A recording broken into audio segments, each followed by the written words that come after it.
Чеський хроніст Далиміл, а це треба всім на пам'ять знати, жителям Закарпаття обов'язково, жителям Словакії, Чехії, Польщі, Хорватії, звісно, і нашої держави України. Всі мають знати слово у слово, що писав чеський хроніст Далиміл.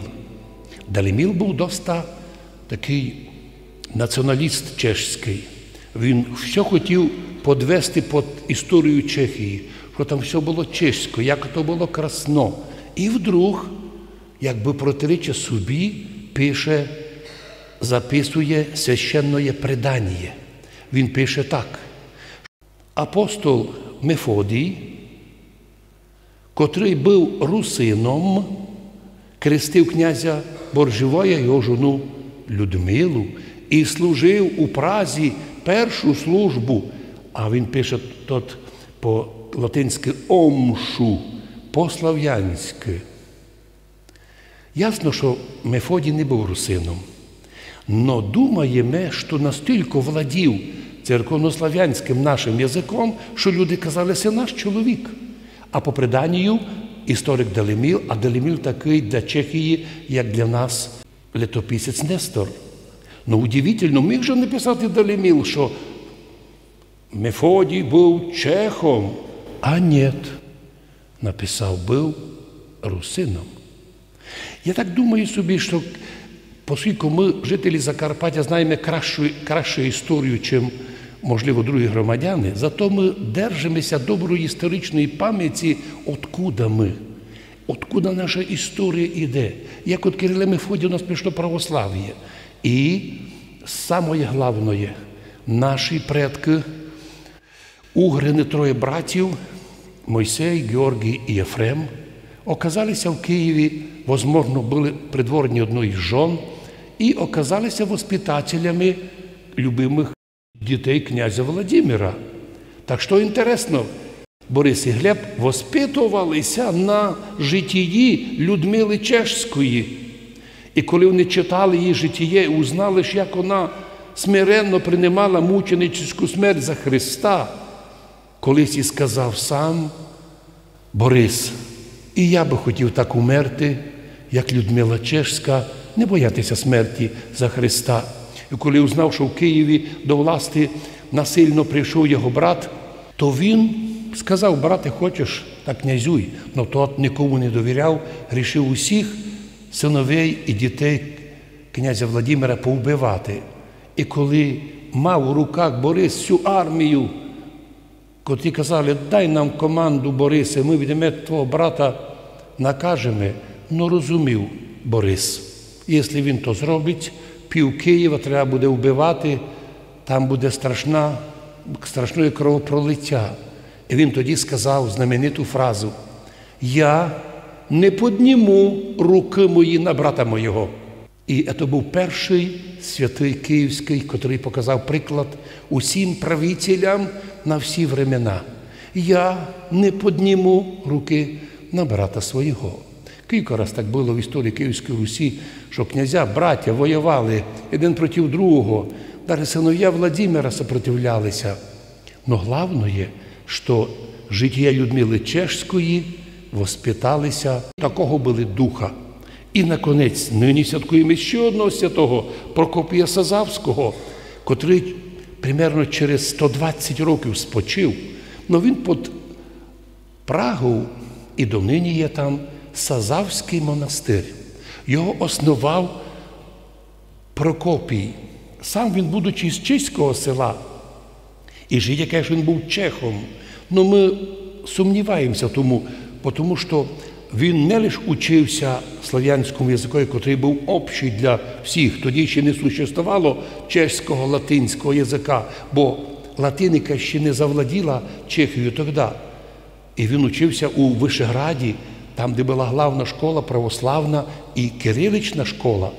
То ясно стало, що він навіть міг і бути якісь чеське коріння мати, але міг мати коріння і нашої, слов'янської, і він став священником, організував великий монастир, і в котрому підв'язалися по деяким іслідователям до 1000 монахів, котрі подвизалися і переписували слав'янські книги.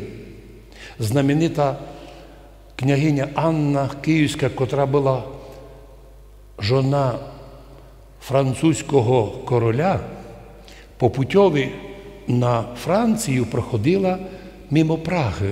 І там у тому монастирі встановилася і купила від Прокопія Сазавського, його монастирьові, знаменитое Євангеліє. Правда, воно було не просто переписано, а оклади, золото, драгоценності, то монахи знали зробити. І вона то Євангеліє взяла з собою, повезла в Париж, і там ото Євангеліє нашої кириличної, слав'янської, православної стало святинею, на котрій французькі королі приносили присягу. Удивительна річ, що іменно така святость от монастиря Прокопія була у Франції довгий час. Одного разу, пізніше, через много років, руський цар Петро побував у Парижові, і йому там усі хвалилися: ти знаєш, у нас така є святиня, ми на ній в пальці кладемо, колись присягаємо на вірність Франції. Правда, ми не знаємо читати, що там написано, але знаємо ж Євангеліє. Яке було удивлення французів, коли Петро безошибочно почав читати Євангеліє. Но важно розуміти, що Прокопій Сазавський був нашим, можливо, Карпато-Русином, котрий воспитав масу наших людей. Но коли німці латинські єпископи почали гонення на православних, то всі монахи Сазавського монастиря пішли на Карпатську Русь, у Карпати. І, можливо, серед них їхні виходці із Сазавського монастиря, на думку архімандрита Василія Проніна, нашого знаменитого, унікального церковного історика, образували наш Грушівський монастир.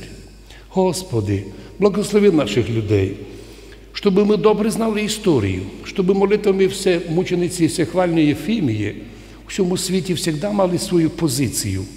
Несмотря на те, що цей світ сліпий, бездушний, зачастую ужасніше неграмотний, бо не знають люди, гонителі церкви, ні історії, ні юриспруденції. Ну просто, як будто перед нами стоять люди, які ніякої школи не виділи, ніякого виховання не знали. Ті люди піднімають голос і об'являють своїх же громадян без суда і слідства врагами, а вищі чиновники приймають закони проти церкви, знищити церкву, заборонити церкву. І тим самим вони уподобляються гонителям перших, позорніших віків Римської імперії. Молимося до святої мучениці Єфімії, до святої мучениці Людмили Чешської, до преподобного Прокопія Сазавського і всіх отців Сазавських, щоб, взирає на їх подвиг вірності православію і кириличному Євангелію, котре ми нині слово в слово сохранили. Вдумайтеся, 1150 років у нас у руках документ переводу з того часу, котрі практично не потребують переводу для жителів Закарпаття.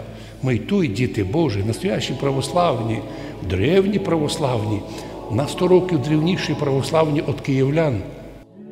А в вічності в'єдно з згаданими святими наслідники Царства Божого. Амінь.